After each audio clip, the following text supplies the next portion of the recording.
Hari Om Tat Sat. In this podcast episode, I'd like to talk about the importance of befriending the mind.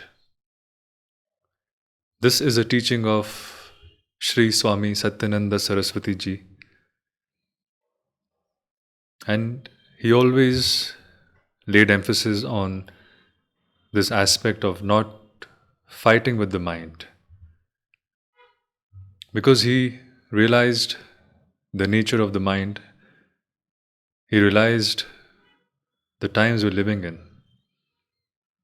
And in Kali Yuga, the mind is dissipated, distracted, and often disturbed. And if we have to be honest with ourselves, if we examine our nature and our mind deeply, we might notice that one part of the mind is always criticizing and fighting with the other. Swami Satyananda ji used to say that one part of the mind is the Puritan mind, which is always trying to be holy, religious, spiritual, disciplined, pure. And another part of the mind is the one which is indulging in desires, wants to experience pleasure. And we have to harmonize both these drives in us. We have the instinctual aspect where we are governed by instincts, and we have a higher awareness within us which is guiding us on the path. But what happens is when we try to become saints or prophets overnight, forgetting that we have years and decades of conditioning, if not lifetimes. We try to change too much too soon, and we don't have patience to work on the deeper aspects. Because even if we have to refine or change, it takes time. And many seekers on the path want to experience this transformation overnight.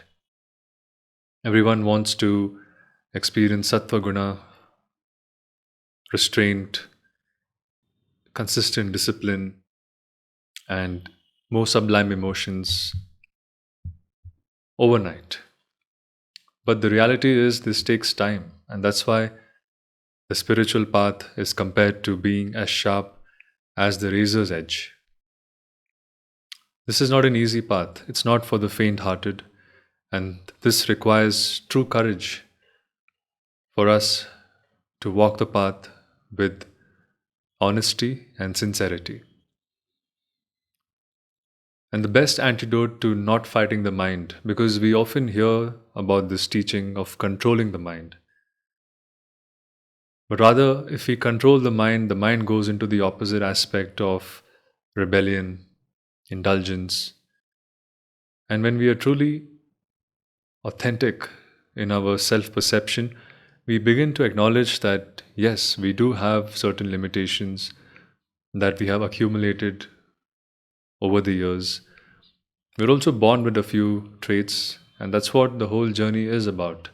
We're trying to refine our nature, we're trying to make it more sublime and divine, and that is a long path.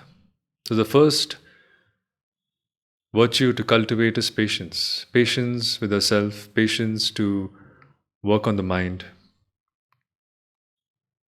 And instead of controlling the mind, we try to befriend the mind, or in more practical terms, we learn to manage the mind. Swami Satyananda ji's successor and disciple, Swami Niranjanananda Saraswati ji, he says, educate the mind, or re educate the mind, because we all have many things to unlearn. And what is this re education?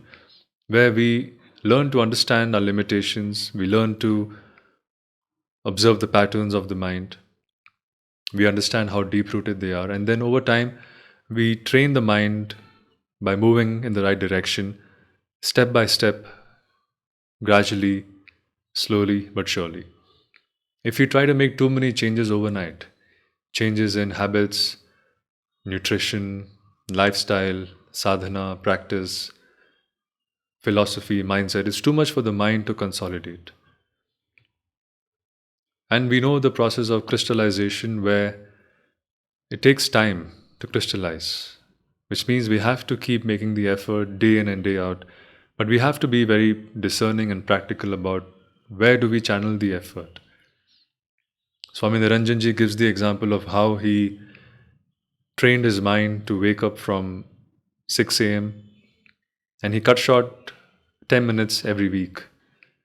So he woke up at 5:50, then the next week 5:40, 5:30, and over a few weeks and months he began to make it a habit to wake up at 4.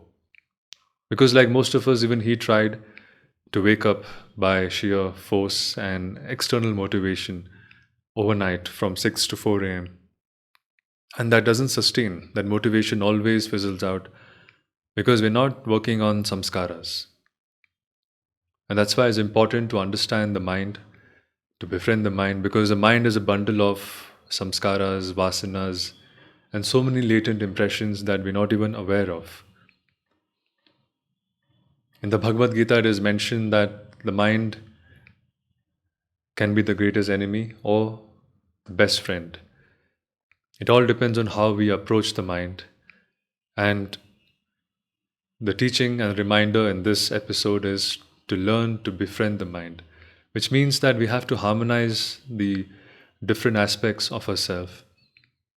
We have to educate the mind and move it in the right direction by making small, sustainable changes.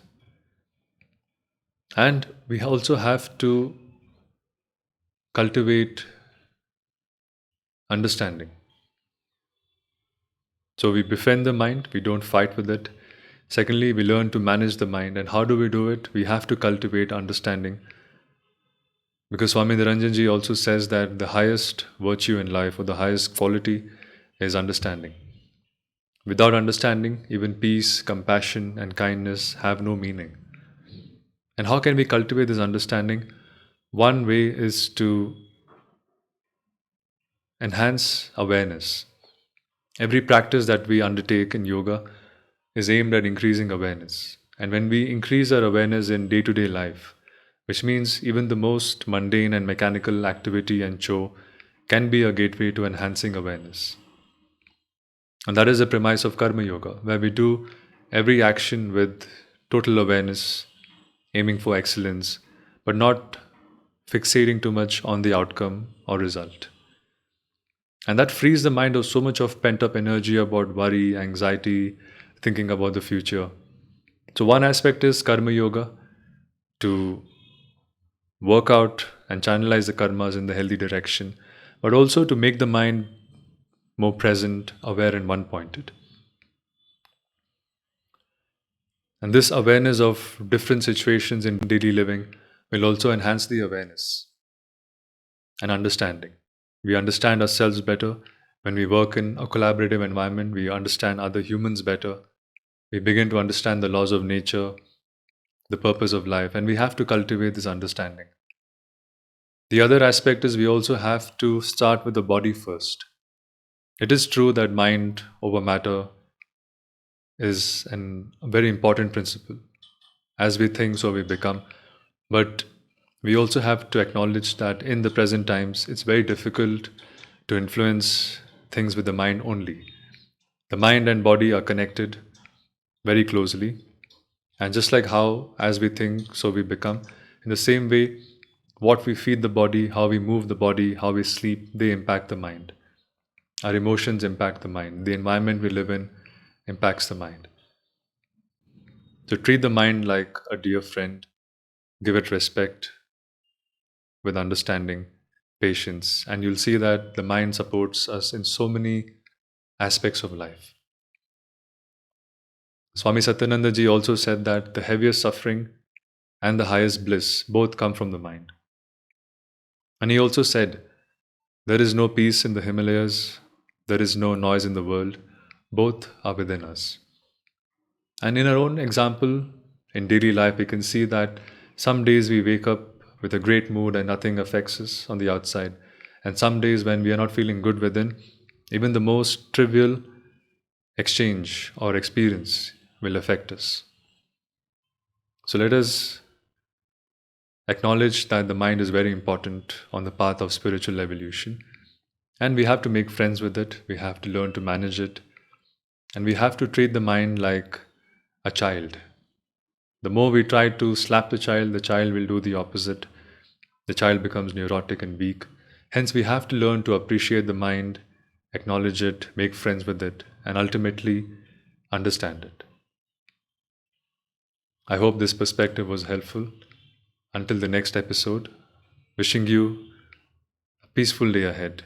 Hari Om Tat Sat.